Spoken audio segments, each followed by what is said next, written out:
എല്ലാവർക്കും നമസ്കാരം. എല്ലാവർക്കും എൻ്റെ യൂട്യൂബ് ചാനലിലേക്ക് സ്വാഗതം. അപ്പോൾ ഇന്ന് ഞാൻ വന്നിരിക്കുന്നത് വ്യത്യസ്ത ഒരു ഐറ്റം ഉണ്ട് കേട്ടോ. സാധാരണ ഇതെനിക്ക് അറിയില്ല, ഇതെല്ലാവർക്കും അറിയാമോ എന്ന് എനിക്ക് അറിയില്ല. പക്ഷെ ഇതാണ്ട് ഈ സാധനം, ഇതെന്താണെന്ന് അറിയാമല്ലോ, ഇത് ക്യാബേജ് കേട്ടോ. ഈ സാധനം കൊണ്ട് ഞാൻ 3 ഐറ്റം ഉണ്ടാക്കാൻ പോകുന്നത്. ഇത് 3 സ്റ്റെപ്പായിട്ട് ഞാൻ നിങ്ങളുടെ മുമ്പിലേക്ക് കാണിക്കുക.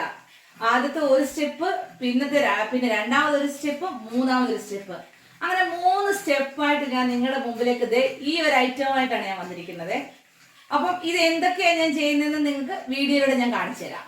അപ്പോൾ ഇതേണ്ടേ, ഞാൻ ഇത്രയും ക്യാബേജ് അരിഞ്ഞ് വെച്ചിട്ടുണ്ട്. ഈ രീതിയിലാണ് അരിഞ്ഞെടുക്കേണ്ടത്. അപ്പം നമുക്കിതിനെ മഞ്ഞപ്പൊടിയും ഉപ്പും ഇട്ട് വേവിച്ചെടുക്കാം ആദ്യം. അപ്പോൾ അതേണ്ടേ, ഞാൻ മഞ്ഞപ്പൊടിയും ഇട്ടു, ഉപ്പും ഇട്ടു, ഇത്രയും വെള്ളം വെച്ചിട്ടുണ്ട്. അപ്പോൾ നമുക്കിത് വേവുമ്പോൾ വെള്ളം വറ്റിച്ചെടുക്കുക വേണ്ടത്. അപ്പോൾ വെന്തിട്ട് വെള്ളം ഊറ്റിക്കളയല്ല വേണ്ടത്. നമുക്ക് ഈ ക്യാബേജിനെ നമ്മൾ തോരനൊക്കെ വെക്കില്ലേ, അതേ സെയിം രീതിയിൽ തന്നെ നമുക്ക് ഇതിനെ അങ്ങ് വേവിച്ചെടുക്കാം. അപ്പോൾ അതേണ്ടേ, എൻ്റെ ക്യാബേജിനെ ഞാൻ ഇങ്ങനെ റെഡിയാക്കി വെച്ചിട്ടുണ്ട്. ഞാനിനി ഇത് വെള്ളം എല്ലാം തോർത്തി നല്ല ഭംഗിയാക്കിയിട്ട് ക്യാബേജ് ഈ രീതിയിൽ നമ്മുടെ തോരനാക്കത്തില്ലേ, അതേ സെയിം രീതിയിലാക്കി റെഡിയാക്കി മാറ്റി വെക്കുക. അപ്പോൾ ഒന്നുകൂടൊന്ന് വെള്ളം റെഡിയായിട്ട് ഞാനിതിനെ അടുപ്പിൽ നിന്ന് മാറ്റി വെക്കും.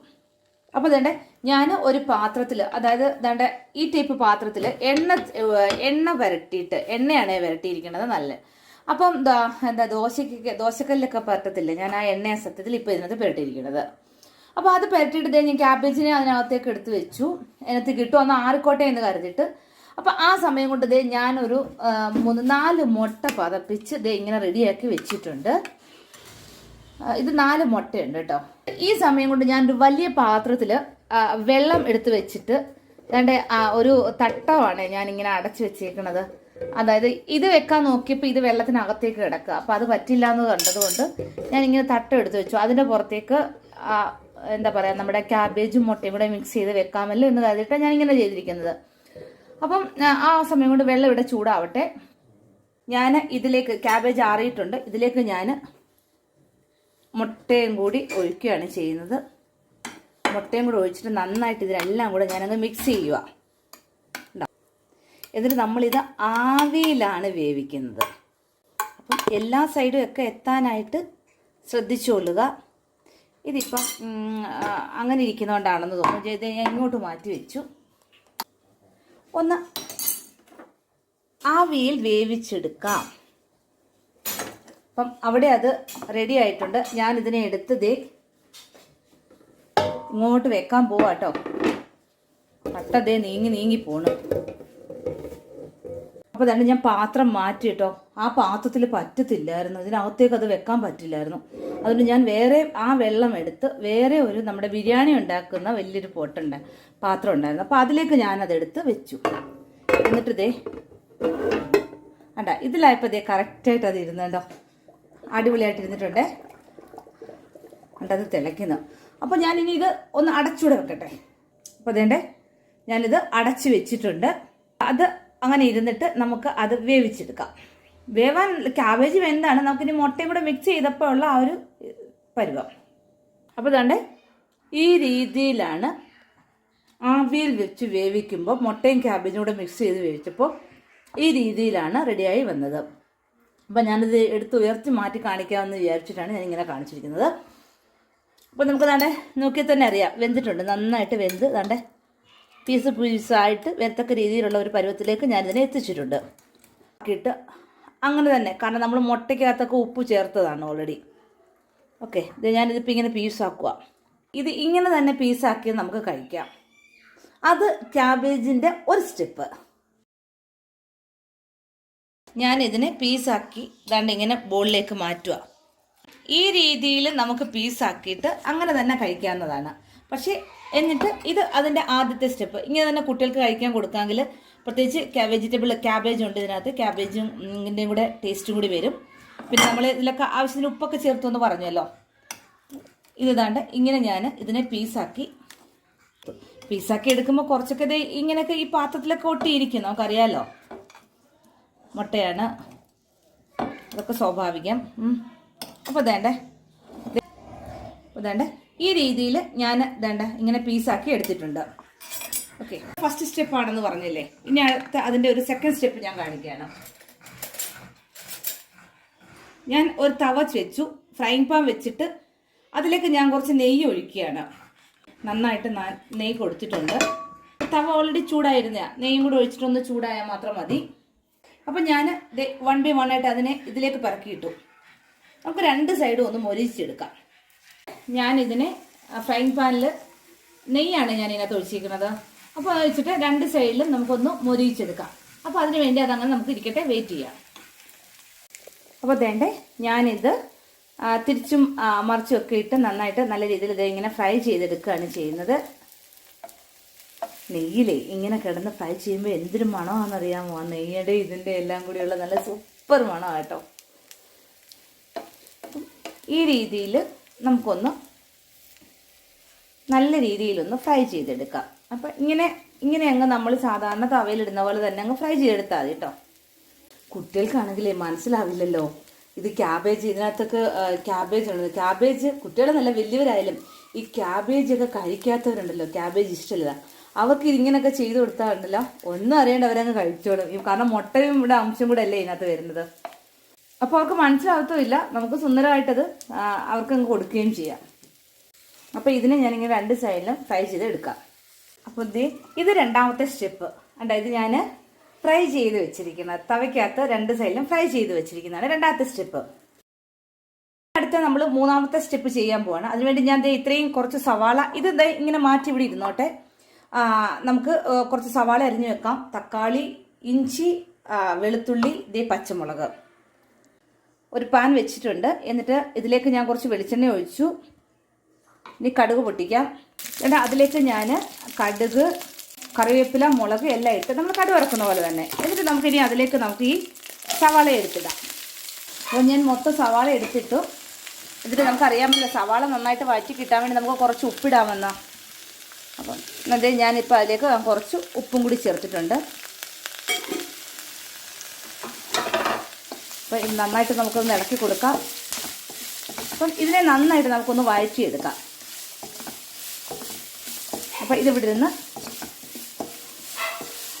ഞാനിത് നന്നായിട്ട് വഴറ്റിയെടുത്ത് കൊണ്ടുവരാം കേട്ടോ. സവാള ഞാൻ ഈ രീതിയിൽ നന്നായിട്ട് വഴറ്റിയെടുത്തിട്ടുണ്ട്. ഞാൻ ഇതിലേക്ക് ഞാനിനി പച്ചമുളക് ഇടാൻ പോവാണേ. ഒരു 3 പച്ചമുളക് ഇട്ടിട്ടുണ്ട്. നമുക്കിനി പച്ചമുളകിനെ നന്നായിട്ടൊന്ന് വഴറ്റിയെടുക്കണം. അത് പച്ചമുളക് അതിനകത്തൊന്ന് വഴറ്റിക്കൊള്ളാം. അപ്പം ഞാനൊരു കാര്യം ചെയ്യാൻ പോവാം. അതേണ്ടേ ഇത്രയും വെളുത്തുള്ളി, ഇത്രയും ഇഞ്ചി. അതെ, അരിഞ്ഞത് കപ്പ് കാണിച്ചങ്ങ് മാറിപ്പോയേ. കണ്ട കുഞ്ഞ് കപ്പ് ഉണ്ടോ? ഇതൊക്കെ ശരിക്കും പറഞ്ഞാൽ ഞാൻ പൊതിഞ്ഞ് സൂക്ഷിച്ചൊക്കെ വെച്ചിരുന്ന സാധനങ്ങളാണ്. കഴിഞ്ഞ ദിവസം എല്ലായിടവും ക്ലീൻ ചെയ്തപ്പോൾ ഞാൻ ഈ ഉപയോഗിക്കാതെ എടുത്ത് സൂക്ഷിച്ച് വെച്ചിരുന്ന പാത്രങ്ങളൊക്കെ എടുത്ത് പുറത്തെടുത്ത് ഇതിനു വേണ്ടി ഉപയോഗിക്കാമല്ലോ എന്ന് കരുതിയിട്ട്. അപ്പം അതാണതേ. അതാണ്ടേ വെളുത്തുള്ളിയും ഇഞ്ചിയും പച്ചമുളകും കൂടി ഇട്ടിട്ട് നമുക്ക് നന്നായിട്ട് ഇതിനെ ഒന്ന് വഴറ്റിയെടുക്കാം. പിന്നെ കുറച്ചു നേരം കിടന്ന് വഴറ്റട്ടെ. ഇതേണ്ടേ ഇനി ഞാൻ അത് കുറച്ച് വഴറ്റി. ഇനി ഞാൻ അരിഞ്ഞു വെച്ചിരിക്കുന്ന ഞാൻ 2 ചെറിയ തക്കാളി അരിഞ്ഞു വെച്ചിട്ടുണ്ട്. ഞാൻ ആ തക്കാളി ഇതിനകത്തേക്ക് ചേർക്കുകയാണ്.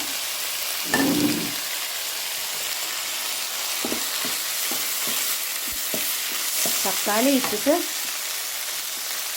തക്കാളി ഈ സവാളയും കൂടി നന്നായിട്ട് വെന്ത് ചേരട്ടെ. അതുവരെ നമുക്കങ്ങ് വഴറ്റി കൊടുക്കാം. അപ്പോൾ അതേണ്ട ഞാനിതിനെ നന്നായിട്ട് ഈ രീതിയിൽ വഴറ്റി എടുത്തിട്ടുണ്ട്. ഇനി ഞാനിതിലേക്ക് മസാലകൾ കൊടുക്കുകയാണ്. ഞാൻ നേരത്തെ എടുത്ത് വെക്കാഞ്ഞ എന്താണെന്ന് ചോദിച്ചു കഴിഞ്ഞാൽ ചിലപ്പോൾ ഇത്തിരി മുളക് പൊടി, മല്ലിപ്പൊടിയൊക്കെ നമുക്ക് കൂടുകയോ കുറച്ചോ ഇടേണ്ടി വരുമല്ലോ. അപ്പോൾ ഞാനതൊരു അളവ് കറക്റ്റാക്കി ഇടാൻ, അതുകൊണ്ടാണ് ഞാനിപ്പോൾ ഇതേ മഞ്ഞൾപ്പൊടി ഇട്ടു കുറച്ച്. എന്നിട്ട് അതിനെ നമ്മൾ നന്നായിട്ടൊന്ന് ഇളക്കിയെടുത്തു. ഞാൻ അതിലേക്ക് മല്ലിപ്പൊടി ഇടുകയാണേ. ഞാനിങ്ങനെ ഇതാണ് ഞങ്ങളുടെ വീട്ടിലേത് ഈ സ്പൂണാണ് മല്ലിപ്പൊടിക്ക് എത്തിട്ടേക്കുന്നത്. ആ സ്പൂണിനാണ് ഞാൻ ആ സ്പൂണ് 2 സ്പൂണ് മല്ലിപ്പൊടി ഇട്ടു. എന്നിട്ട് ഞാൻ ഈ മല്ലിയുടെ പച്ചമണം മാറുന്നത് വരെയും നമുക്കൊന്ന് നന്നായിട്ട് വഴറ്റിയെടുക്കാം. ഇതേനെ ഞാൻ മല്ലിപ്പൊടി നന്നായിട്ട് വഴറ്റി. ഇനി ഞാനിതിലേക്ക് മുളക് പൊടി ഇടുക കേട്ടോ. ഈ സ്പൂണിനാട്ടോ മുളക് പൊടി ഇട്ടിരിക്കുന്നത്. ഇത് കാശ്മീരി ചില്ലി പൗഡറാണേ. ഇതിൽ കിടന്ന് നന്നായിട്ടൊന്ന് വഴറ്റിയെടുക്കാം നമുക്ക്. മുളക് പൊടിയും ഞാൻ നന്നായിട്ട് വഴറ്റി. ഇനി ഞാൻ ഇടാൻ പോകുന്നത് ഗരം മസാല കേട്ടോ. ഇത് ഇത്രയും ഗരം മസാല അതിനകത്ത് ചേർത്തു. എന്നിട്ട് വീണ്ടും നമുക്കൊന്ന് നന്നായിട്ട് വഴറ്റിയെടുക്കാം. നന്നായിട്ട് മസാല എല്ലാം ഇട്ട് നന്നായിട്ട് വഴറ്റിയിട്ടുണ്ട്. എന്നിട്ട് ഞാൻ ഇതിലേക്ക് വെള്ളം കൊടുക്കുക കേട്ടോ. പിന്നെ എപ്പോഴും നമ്മളിങ്ങനെ വഴറ്റിയിട്ട് വെള്ളം കൊടുക്കുമ്പം പച്ചവെള്ളം കൊടുക്കാതിരിക്കാൻ ശ്രദ്ധിക്കുക. നമ്മൾ ചൂടുവെള്ളം തന്നെ, അപ്പോൾ ഒരു പാത്രത്തിലേക്ക് കുറച്ച് വെള്ളം ചൂടാക്കിയിട്ട് നമ്മൾ ചൂടുവെള്ളം തന്നെ കൊടുക്കാൻ ശ്രമിക്കുക. അപ്പം അങ്ങനെ കൊടുക്കുമ്പോഴാണ് ഒന്നുകൂടി ടേസ്റ്റ് കൂടുന്നത് ശരിക്കും പറഞ്ഞു കഴിഞ്ഞാലേ. അപ്പോൾ ഇത് ഞാൻ തിളപ്പിച്ച വെള്ളമാണ് ഇതിനകത്തേക്ക് ഒഴിക്കുന്നത്. വെള്ളമൊക്കെ ഒഴിച്ച് കഴിയുമ്പോൾ ഇതുവരെ നമ്മൾ തീ കുറച്ചിട്ടില്ലേ വഴറ്റിയത്. അപ്പോൾ വെള്ളമൊക്കെ ഒഴിച്ച് കഴിഞ്ഞപ്പോൾ ഞാനൊന്ന് തീ കൂട്ടിയിട്ടുവേ. എന്നിട്ട് നമുക്ക് ഇതിലേക്ക് ആവശ്യത്തിന് ഉപ്പ് കൊടുക്കണം കേട്ടോ. ഉപ്പ് കൊടുക്കുന്ന കാര്യം മറന്നു പോരുത്. കറികൾക്ക് ഉപ്പില്ലെങ്കിൽ അറിയാലോ, കൊള്ളില്ലല്ലോ. അപ്പം ഞാനിതിലേക്ക് നമ്മൾ ഉള്ളി വഴറ്റാൻ നേരം നമ്മൾ കുറച്ച് ഉപ്പിട്ടായിരുന്നല്ലോ. അതുകൊണ്ട് ഞാനിപ്പോൾ വെള്ളം കൂടെ ഒക്കെ ഒഴിച്ചുകൊണ്ട് ലേശം പൊടിയോളം ഉപ്പിട്ടു. ഞാനിതൊന്ന് എന്താ ചെയ്യുക, ഉപ്പൊന്ന് നോക്കട്ടെ എന്തായാലും. അപ്പോൾ ഇതാണ്ടേ നന്നായിട്ട് കറിയൊക്കെ നന്നായിട്ട് തിളച്ചിട്ടുണ്ട്. കുറുക്കിയിരിക്കുന്നുണ്ടോ സാധനം, സൂപ്പർ കേട്ടോ. ഇപ്പോൾ ഉപ്പൊക്കെ നോക്കിയപ്പോൾ അടിപൊളിയാണ്. നല്ല ഉപ്പൊക്കെ ഉണ്ട്, നല്ല ടേസ്റ്റ് ഉണ്ട്. അപ്പോൾ ഞാനിനി ഇതിലേക്ക് നമ്മൾ നേരത്തെ ഫ്രൈ ചെയ്ത് വെച്ചില്ലേ, ഞാനതിനെ ഈ രീതിയിൽ പീസാക്കി, നമ്മുടെ പനീറിൻ്റെ ഒക്കെ കഷ്ണം കിടക്കുന്ന പോലെ കിടക്കാൻ വേണ്ടിയിട്ട് ഈ രീതിയിൽ ഞാൻ പീസാക്കി. എന്നിട്ട് ഇതിലേക്ക് ഞാനത് ഇട്ട് കൊടുത്തു. അപ്പോൾ ഇത് കിടക്കുന്ന കണ്ടാൽ നമ്മൾ വിചാരിക്കും പനീർ കിടക്കുമെന്നല്ലേ വിചാരിക്കുള്ളൂ. പറ്റിക്കാം കേട്ടോ, വീട്ടിലുള്ളവരെ പറ്റിക്കാൻ പറ്റിയ പണിയാണ്. പനീറൊക്കെ ഇഷ്ടപ്പെടുന്നവർക്ക് പറയാൻ പറ്റും ഇത് പുതിയ സൈസ് പനീറാണെന്ന് പറഞ്ഞാൽ മതി. ഇതിനെ ഞാൻ കുറച്ച് പീസ് എടുത്ത് ഈ രീതിയിൽ കഷ്ണമാക്കിയിട്ട് ഞാൻ ഈ രീതിയിൽ എടുത്തിട്ടുണ്ട്. അപ്പോൾ ഇതുകൊണ്ടുള്ള ഗുണമെന്ന് പറഞ്ഞാൽ നമുക്കിത് ചപ്പാത്തിക്കൊക്കെ കറിയാക്കിയിട്ട് ഉപയോഗിക്കാം. ചപ്പാത്തിക്ക്, അപ്പത്തിന്, പിന്നെ ചോറിന് കറിയാക്കാൻ ഇഷ്ടമുള്ളവർക്ക് ചോറിനും കറിയാക്കാം. പക്ഷേ എന്നാലും ചപ്പാത്തിക്കൊക്കെയാണ് കൂടുതലും നല്ലത്.